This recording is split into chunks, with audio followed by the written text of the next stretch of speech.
Ya, sore ini hari Sabtu tanggal 25 November.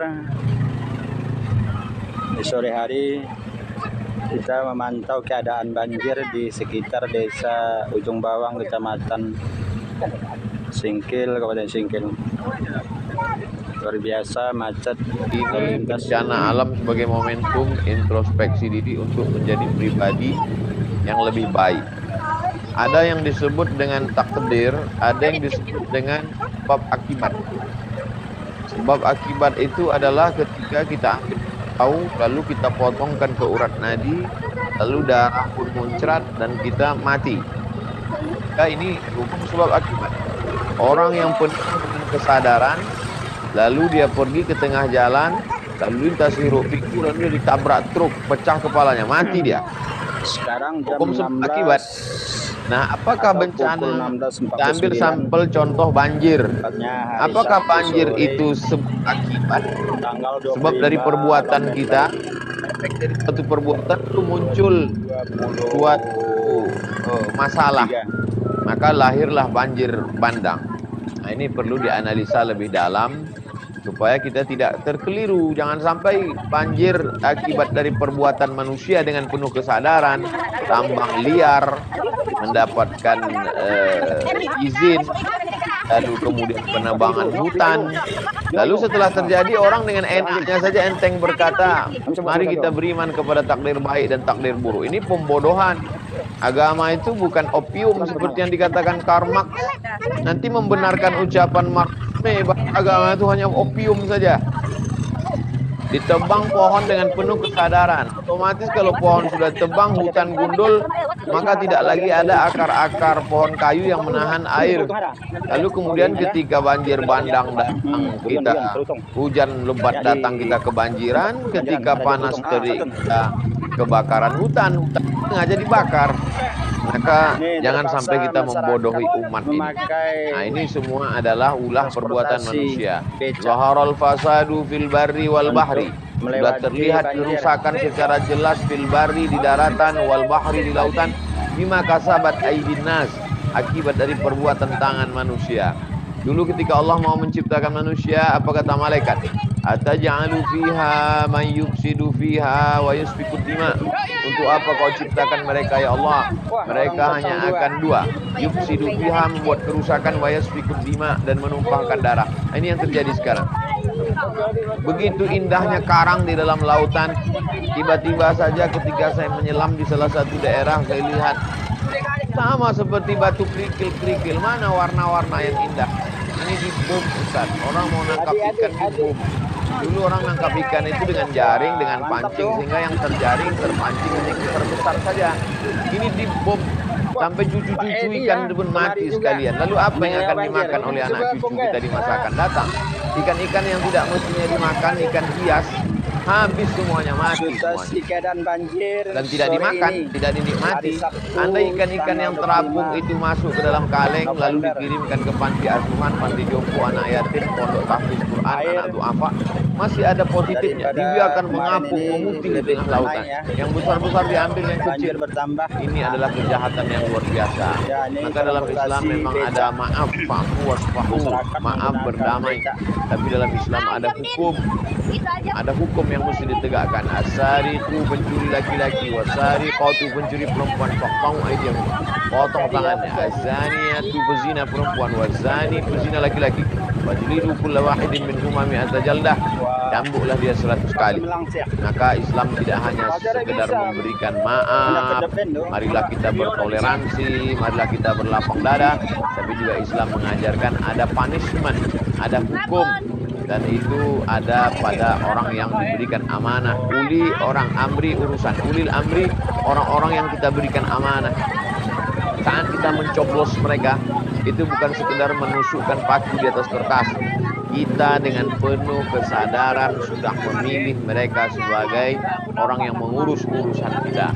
bukan mengurus ketika sudah banjir terjadi, bukan mengurus ketika sudah terjadi musibah, tapi mengurus langkah preventif sebelum terjadi.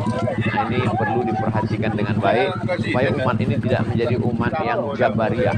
Padahal kita adalah ahlu sunnah wal jamaah, berpegang kepada sunnah Rasulullah SAW. Ada ikhtiar, ada usaha. Adapun jabariyah berserah kepada takdir saja. Terjadi banjir bandang, ya sudahlah, itu sudah ketetapan Allah. Betul. Nah, ini yang fase kedua yang ingin saya sampaikan adalah qul la yusibana, katakanlah segala yang terjadi di atas muka bumi.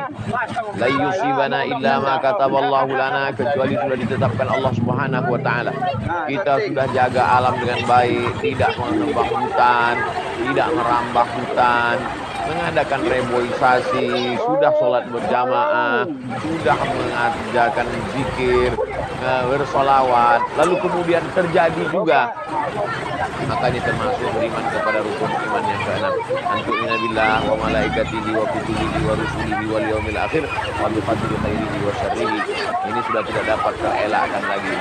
Ma asaba min musibatin, segala yang terjadi di lama asaba min musibatin fil ardi, segala musibah yang terjadi di atas permukaan bumi, wala fi anfusikum, segala musibah yang terjadi pada dirimu, sakit, tiba-tiba aja kena kanker, tiba-tiba aja kena diabetes, illa fi kitabin, itu sudah dituliskan di lauhil mahfuz min qabli an nabra'aha, sebelum kami menciptakannya zahir di alam nyata, maka sesungguhnya kami sudah menetapkannya dalam sebuah ketetapan terencana. Begitu indah rencana Allah yang tertulis di lauhil mahfuz. Allah berkata kepada qalam, wahai pena, uktub, tulislah. Lalu pena pun menulis di lauhil mahfuz. Maka Allah bersumpah di dalam Al-Quran demi qalam, nun wal qalami wa ma yasturun, nun demi pena dan apa yang dituliskan oleh pena, takdir. Ba'suna bayatan aw hum qailun. Ingat, jangan kita membuat kerusakan di muka bumi dengan kerusakan yang pertama, kerusakan akidah dan keimanan serta akhlak. Kalau kita membuat kerusakan keimanan, kerusakan akhlak, Allah akan hancurkan negeri ini. Dan di saat negeri dihancurkan, perusak akhlak itu adalah akan masuk wilayah murka Allah. Tapi kalau Anda di wilayah yang terjadi kerusakan, di situ Anda masih bertahan, maka Anda termasuk orang yang mulia dan dipilih oleh Allah. Ingat kisah terdahulu, Nabi Lot dihancurkan, Nabi Shu'aib, Nabi Lut kaumnya dihancurkan, Nabi Shu'aib juga dihancurkan. Itu dari kemaksiatan mereka lakukan, lalu Allah timpakan musibah ke dalamnya. Wa kam min qaryatin ahlaknaha, alangkah banyak, berapa banyak kampung-kampung yang sudah kami hancurkan, yang Allah hancurkan karena keonaran yang mereka lakukan, kemaksiatan yang mereka lakukan. Faja'aha ba'suna, kemudian datang bencana dari kami, bayatan di malam hari, seperti yang terjadi pada kaum Nabi Lut. Ahum qailun, atau mereka adalah qailun, itu tidur atau istirahat di siang hari. Qailun qailulah, lagi istirahat siang hari dan bencana. Artinya apa? Bencana itu bisa Allah turunkan di malam hari, juga bisa diturunkan di siang hari. Bahkan lagi mereka itu adalah lagi bersenang-senang, Allah timpakan musibah. Dan ingat, musibah itu akan ditimpakan di satu kaum. Kecamatan Singkil. Hanya perbedaannya begini. Ini rumah masyarakat. Jika Anda adalah orang yang beriman, terbenam lantainya ya. Semoga Anda tidak tertimpa musibah di dunia dan di akhirat. Kalau ada satu kaum beriman tertimpa musibah, berbeda dengan orang kafir yang tertimpa musibah. Musibah akan diturunkan, akan hancurkan. Akan tapi kalau Anda atau orang itu adalah ahli iman, kok tertimpa musibah, bagi dia adalah kemuliaan. Tapi yang tidak beriman itu kalau tertimpa musibah, itu adalah muqaddimah hukuman di dunia sebelum hukuman di akhirat. Maka dari itu kita harus pandai di dalam menilai, ya, memandang. Kadang kita memandang dengan kesombongan. Contoh, Ma asabaka min hasanatin famin Allah, wa ma asabaka min sayyi'atin famin nafsik. An-Nisa 79. Kita sering mendengar bahwa apabila kita mendapat musibah, itu adalah ketentuan Allah. Bisa jadi musibah itu adalah ujian atau musibah. Keduanya ditentukan Allah. Jika demikian, bagaimana dengan penjelasan ayat di atas bahwa yang menyatakan bahwa musibah itu datangnya dari diri kita sendiri? Pertama, apa itu musibah? Itu dulu. Kalau definisinya sudah paham, kita bisa mengerti, baru jadi baik dalam prakteknya. Quran surah kedua Al-Baqarah ayat 156, paling kiri sebelah atas. Alladzina idza asabathum musibah qalu inna lillahi wa inna ilaihi raji'un. Musibah berasal dari kata asaba yusibu, isabatan wa musibatan. Segala yang menimpa, yang dialami, di setiap yang menimpa kita itu musibah. Setiap yang menimpa, baik ataupun buruk. Makanya ketika hujan turun mengenai kita atau perangkat hidup kita, ada doa dari Nabi singkat, Allahumma sayyiban nafi'an. Sayyiban seakar dengan kata musibah. Asaba yusibu sayyiban, menimpa dengan cepat, tak tak tak tak tak tak. Sayyiban. Di asal kata musibah itu yang kita alami semua, yang terasa terlihat baik, menyenangkan, atau yang terlihat tampak seperti tidak menyenangkan. Maaf, meninggal musibah, terlihat seperti tidak menyenangkan. Maaf, lahir musibah, terlihat seperti menyenangkan. Naik kedudukan musibah, turun kedudukan musibah. Saya pun ketemu antum sekarang, musibah buat saya. Betul, saya sedang menimpa keadaan saya sekarang, itu musibah. Antum ketemu saya, musibah. Setiap yang kita alami. Jadi kalau musibah itu terlihat baik, maka menyikapinya dengan syukur. Musibah terlihat tidak menyenangkan, maka cara menyikapinya dengan sabar. Ketentuan musibah yang pertama adalah semua yang bersumber dari Allah itu baik ketentuannya. Awas, semua yang bersumber dari Allah itu baik ketentuannya. Cuman saat kita terima, pandangan kita kadang-kadang melihatnya ada terlihat menyenangkan, ada terlihat yang tidak seperti menyenangkan.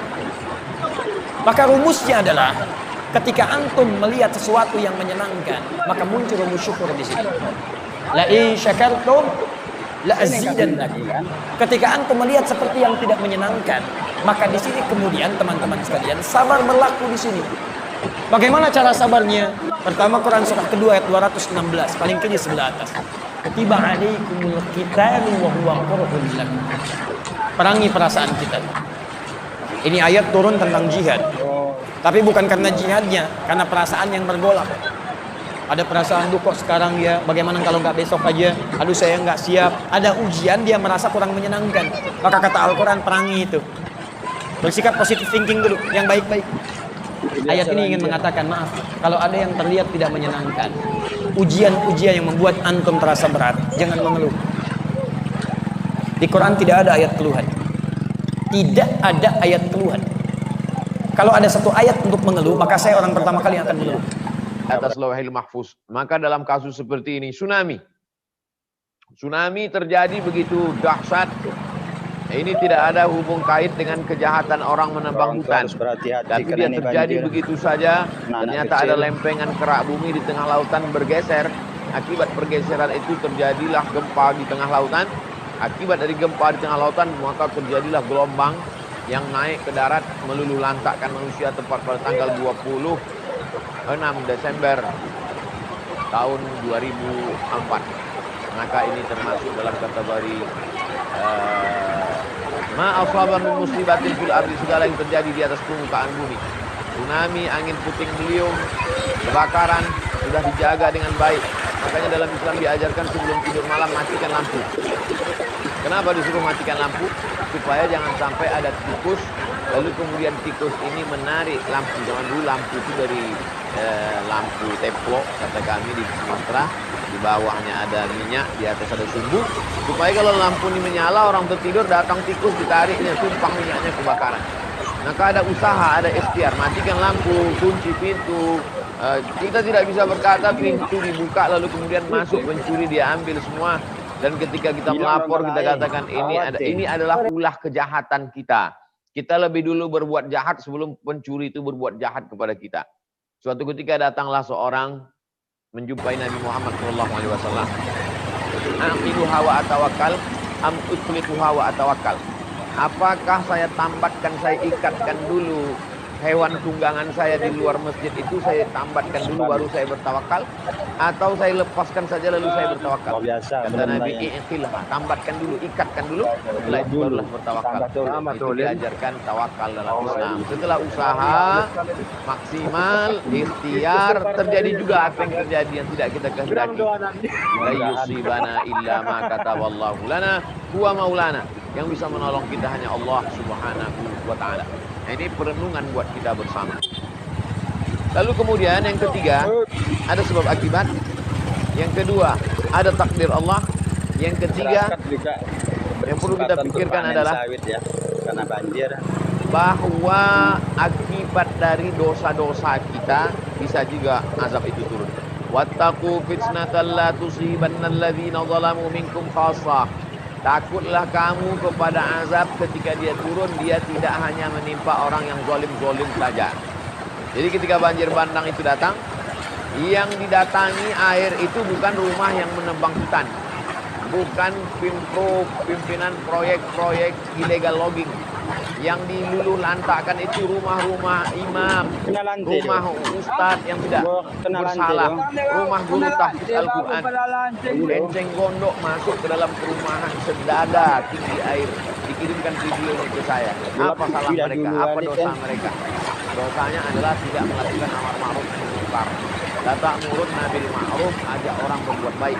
Wala tanhauna 'anil munkar, larang orang berbuat munkar. Kayusikanna ayyab'atsallahu 'alaikum iqaban. Kalau kamu tidak melakukan amar ma'ruf nahi munkar, dikhawatirkan akan diturunkan hukuman.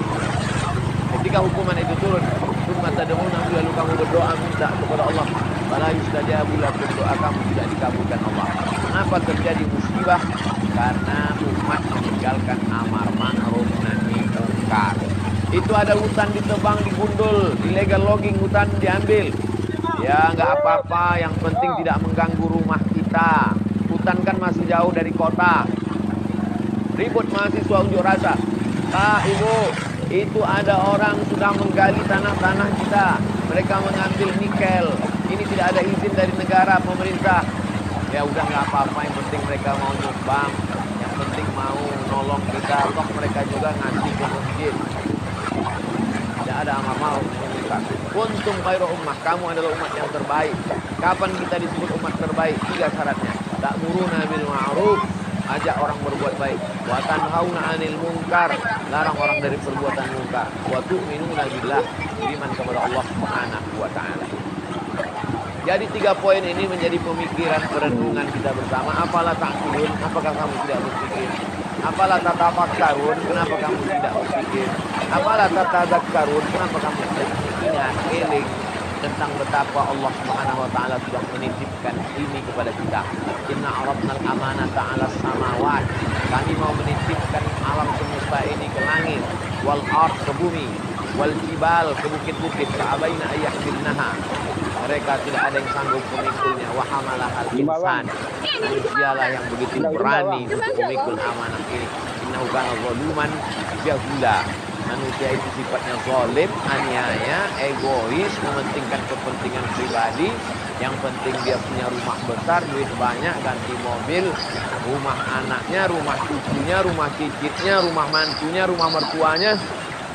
Tidak memperdulikan bahwa rumah orang akan hancur binasa karena musibah akibat dari perbuatan tangan-tangan manusia yang jahat, yang berdosa. Lalu kemudian dengan entengnya enak saja berdoa, Rabbana ighfir lana dzunubana. Dengan uang haram itu pula dia pergi ke kota Makkah sebelum Covid, menangis di pintu Ka'bah. Maka sesungguhnya innallaha thayyibun, Allah Maha suci, la yaqbalu illa thayyiban. Allah tidak menerima kecuali yang suci-suci saja. Makanlah duit haram itu, pakailah duit harammu itu untuk pergi ke Makkah. Maka sesungguhnya haji dan umrahnya tidak diterima Allah Subhanahu wa ta'ala. Kenapa tidak diterima? Mat'amuhu haram, makanannya haram. Mashrabuhu haram, minumannya haram. Malbasuhu haram, pakaiannya haram. Wa ghudhiya bil haram, diberikan suap makanan haram.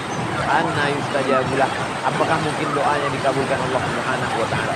Oleh sebab itu ini menjadi perenungan buat kita, berhenti kita sejenak yang selama ini sibuk dengan aktivitas kita sampai kita lupa kepada Allah, lupa berzikir, lupa bertetangga, lupa bersilaturahim.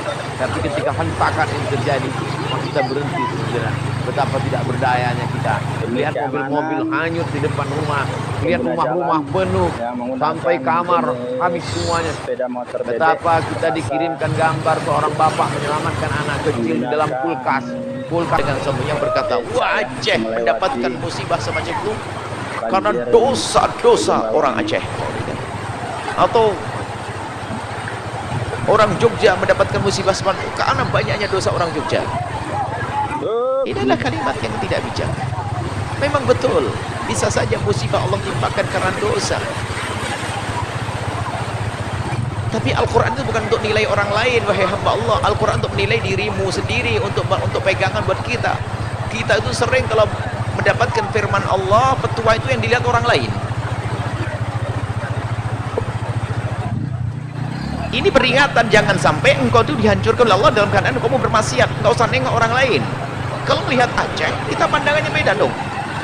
Orang beriman di Aceh yang tertimpa tsunami, ketahuilah dia langsung meluncur ke surga.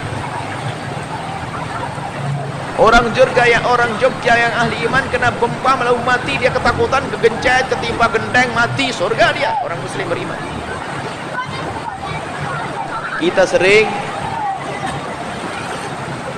Kita itu sering sombong, lalu berkata seperti itu. Dan kita melihat komentar-komentar itu karena maksiat. Aceh tidak seperti dulu, sudah banyak maksiat, makanya setelah itu Aceh tertimpa musibah gara-gara banyak zina, banyak ini. Yang meninggal itu adalah banyak anak-anaknya yang soleh dan orang-orang yang soleh. Tanpa sadar kita menyakiti mereka. Kalau seandainya Aceh itu diguncang atau kena tsunami karena ada yang berzina di tempat sana, maka ketahuilah Cirebon dan sekitarnya pun juga sudah harus kena. Di sini juga ada orang melakukan kehinaan kan, minuman keras juga ada dan seterusnya. Akan tapi yuk cara pandang. Kalau ada peringatan semacam ini untuk kita, bukan untuk nilai orang lain. Kalau memang kisah kaum Nabi Syuaib dan kaum Nabi Lut memang sudah dijelaskan oleh Al-Quran, tapi kita tidak boleh berprasangka buruk kepada umat Nabi Muhammad yang mati dalam keadaan tertimpa musibah. Jadi cara pandang begini, kalau ada musibah menimpa kita, bolehlah kita berkata ini karena dosa. Bukan boleh, hendaknya kita berkata ini karena dosa-dosa. Tapi kalau melihat orang lain sakit, kita bisa hibur hatinya, itu karena Allah ingin mengangkat derajatnya.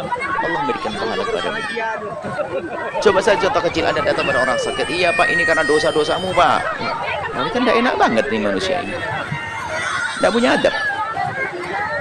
Memang betul dosa bisa mengundang penyakit, tapi di saat ada orang terkena penyakit, mungkin di awal dia merasakan sakit sudah diampuni oleh Allah, tinggal hari keduanya pengangkatan derajat kok. Kamin Koryatin ini melihat masa lalu dahulu, yang artinya Allah juga bisa menghancurkan kita di saat iman sudah tidak ada dan seterusnya. Dan alangkah ruginya di saat tertimpa musibah dalam keadaan iman sudah tidak ada. Sedang dalam kenyataan Allah pun menimpakan musibah di dunia kepada orang kafir, dan juga Allah menimpakan musibah kepada orang yang beriman. Musibah ada, cuman bedanya jika musibah ditimpakan oleh Allah kepada orang yang beriman itu adalah karena Allah ingin mengampuni dosanya, atau karena Allah ingin mengangkat derajatnya, atau karena Allah ingin menyimpankan, menabungkan pahala besar nanti di akhirat. Maka jika musibah itu kepada orang lain, hendaknya kita harus dengan kalimat yang mulia. Semoga Allah mengangkat derajatmu, semoga Allah menimbulkan, memberikan pahala dan menjadi sebab penghapus dosa-dosamu. Tapi kalau menimpa kita, hendaknya kita harus lebih sadar, ini karena dosa. Istighfar yang banyak, istighfar yang banyak. Kadang seorang hamba, kalau nilai orang lain gampangnya, itu karena dosa-dosanya. Bisa dia sendiri ketimpa musibah marah kepada, ya Allah, kau sampai begini, memang dosa apa ya Allah sampai aku kau hukum begini? Dosa apa? Banyak dosamu, jangan ngomong dosa apanya. Keluar rumah sudah dosa, di rumah sama suami dosa, sama istri dosa, sama tetangga dosa, bilang setelah ketimpa musibah, aduh kok ketimpa musibah terus, dosa apa yang tidak? Ini dosamu itu kamu tidak sadar kalau kamu berdosa. Perhatikan, sifat musibah sekalipun tidak menyenangkan, berat bagi kita teman-teman sekalian, dia diikat dengan ayat-ayat yang lain. Ayat pertama, Allah tidak akan titipkan musibah itu yang terasa berat kecuali bagi orang yang sanggup untuk mendapati. Tidak ada ujian di luar batas kesanggupan. Quran surah kedua ayat 286. La yukallifullahu nafsan illa. Tidak ada ujian kecuali sesuai dengan batas kemampuan. Jadi kalau antum sekarang punya masalah luar biasa, itu artinya kenapa diujikan pada antum? Karena cuma antum yang mampu, yang lain tidak. Makanya tidak diujikan kepada saya, tapi dititipkan kepada antum. Karena cuma antum yang mampu, yang lain tidak. Kalau antum tidak mampu, mustahil Allah titipkan ujian itu pada antum. Karena cuma antum yang bisa. Jangan antum mengeluh mengatakan, ya Allah, kenapa mesti saya ya? Ya Allah, why me? Kata Allah, why not? Kenapa tidak? Anda yang mampu. Jadi kalau Anda nggak mampu, mustahil dititipkan ujian kepada Anda. Jadi sudah jalani, alhamdulillah, terima dulu dengan sabar. Kelima.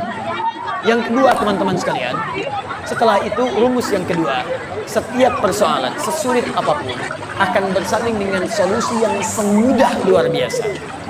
Persoalan paling sulit disebut dengan usrun. Solusi termudah disebut dengan yusrun. Ketika Allah menurunkan usrun, maka disandingkan dengan yusrun. Inna ma'al usri yusra. Fa inna ma'al usri yusra. Dalam setiap kesulitan ada kemudahan. Makanya ini rumus Quran, keluarkan dalam bentuk solusi psikologis. Begitu datang masalah, kalimat Quran tadi ramu dalam kalimat kita. Lihat kalimat, datang masalah pasti selesai. Saya pasti bisa. Saya pasti bisa, pasti selesai. Itu kalimat terjemahan yang bagus. Setiap ada kemudahan, setiap ada kesulitan, ada solusi. Pasti selesai. Ini secara psikologi membuat kita lebih mudah. Jadi kalau antum sedang punya masalah, langsung hadirkan. Insya Allah saya mampu. Pasti selesai. Pasti selesai. Gak ada persoalan yang gak ada solusinya. Jadi ketika keyakinan itu ada, sekarang yang praktekkan orang Jepang. Orang Jepang, lihat, ya, maaf. Ketika mereka punya persoalan, saya pasti bisa. Kamu bisa, kamu bisa. Takutkan benteng Takeshi. Boleh dilakukan. Pasti bisa, saya bisa, kamu bisa. Masya Allah. Kamu bisa, kamu bisa. Itu yang dipakai orang-orang luar yang punya teorinya kita. Korea ingin nyusul Jepang. Dari mulai TK, ketika mereka mulai baris, mereka mulai keluar kalimat-kalimat. Harus lebih daripada Nippon, harus lebih daripada Nihon, lebih daripada Jepang, lebih daripada Jepang. Jepang bikin Honda, mereka bikin Hyundai. Kita menyebutnya Hyundai. Lihat cek, Jepang bikin ini, Korea bikin ini. Jepang maju dalam bola, Korea maju dalam bola. Semua disusul, semua disusul. Kamu bisa, kamu bisa. Yang punya teorinya kita, yang punya praktekan orang lain. Kalau sudah seperti itu teman-teman sekalian, terima dan lihat sifat yang ketiga. Setiap persoalan ada solusi. Yang ketiga, sifat Allah ingin menjadikan setiap solusi itu mudah kita dapatkan. Quran surah yang kedua ayat 185. Yuridullahu bikumul yusra wa la yuridu bikumul usra. Dengan persoalan itu Allah inginkan hidup kita jadi lebih baik, lebih mudah dibandingkan dengan sebelumnya. Prinsip yang ketiga, maaf, ujian itu diturunkan oleh Allah kata Al-Quran untuk meningkatkan kualitas hidup kita, bukan ingin membuat hidup kita bermasalah. Sebentar ya, sebentar. Anak SD kalau ingin lulus SMP, ke SMP, ujian tidak. Berarti ujian itu untuk menguji kemampuan dia supaya masuk ke SMP. SMP kalau ingin ke SMA, ujian tidak. Ujian itu bukan ingin memberikan beban, tapi ingin meningkatkan pengetahuan supaya pengetahuan setara dengan SMA. Naik SMA ke kampus demikian seterusnya. Jadi hukum kehidupan kalau ingin meningkat kualitasnya pasti lulus ujian. Saat antum diberikan masalah oleh Allah, itu artinya antum ingin dinaikkan kelasnya supaya lebih tinggi kelas dalam kehidupan. Makanya ketika manhaj ini hadir dalam kehidupan kita, kalau ada masalah berat, berarti antum ingin diangkat setinggi-tingginya oleh Allah Subhanahu wa taala dalam tingkat yang terbaik dalam kehidupan. Karena itulah teman-teman, bagaimana cara menyikapi ujian? Sesuai pertanyaan ini, perhatikan baik-baik. Ma asabaka min hasanatin faminallah. Pertama, antum harus sikapi ujian itu dengan hasanah. Hasanah. Misal, maaf. Antum biasa ke masjid diuji. Ujian ringan. Quran surah kedua ayat 214. Masathumul ba'sa. Tiba-tiba kasih hujan gerimis. Itu ringan. Orang Arab kalau ringan mereka katakan labas. Nazil matar, labas. Turun hujan nih. Enggak apa-apa, labas. Orang Indonesia labasa, satukan, labas. Lewat, labas. Lewat, ringan. Kalau antum sudah mendapatkan yang itu, naik dorong, hujan jadi deras. Masih berangkat gak? Itu ujian. Kalau antum sikapi dengan yang tadi, Allah ingin naikkan kelas saya, berangkat pakai payung. Payung berangkat. Hujan lebih dahsyat lagi sampai banjir. Konon kabarnya sebagian dari Solo kemarin banjir. Ya, Masya Allah, Allah berikan kemudahan insya Allah. Antum punya apa-apa, bantu mereka supaya keluar dari musibah yang kemudian tampak di hadapan kita itu. Ayo kemudian teman-teman sekalian, berangkat ke masjid, berangkat.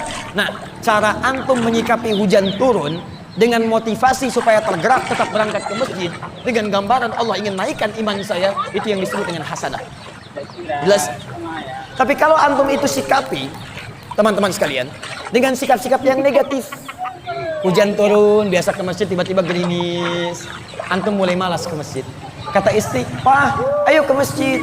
"Aduh, hujan mah, kan ada payung." Takut ria. Oh, takut ria, Masya Allah. Takut ria. Baik, respon antum negatif yang tidak ingin ke masjid itu karena melihat ada situasi sebagai ujian padahal meningkatkan iman antum, maka disebut dengan sayyi'ah namanya. Sayyi'ah. Nah, kalau antum merespon dengan hasanah, itu bagian dari petunjuk Allah Subhanahu wa taala, tanamkan pada jiwa antum. Itu pilihan. Kalau antum ambil, berarti antum mengambil petunjuk dari Allah. Tapi kalau antum merespon dengan sayyi'ah, itu bukan dari Allah. Itu pilihan antum sendiri. Karena Allah kasih, antum gak ambil. Sifat hidayah itu selalu baik. Hidayah diberikan. Cuman persoalannya, maaf, tidak setiap orang yang diberi hidayah dia tidak mau mengambilnya. Tidak setiap orang yang diberikan hidayah, tidak semua mengambilnya. Contoh, kita diberi minuman nih. Minuman misal. Minuman itu diberikan, tapi apakah setiap yang diberi minuman mau mengambilnya? Sifat hidayah tidak pernah Allah tidak berikan. Semua orang hidup diberikan hidayah. Quran surah 29 ayat 69. Diambil, walladzina jahadu fina lanahdiyannahum subulana. Orang-orang yang mau mengambil hidayah kami.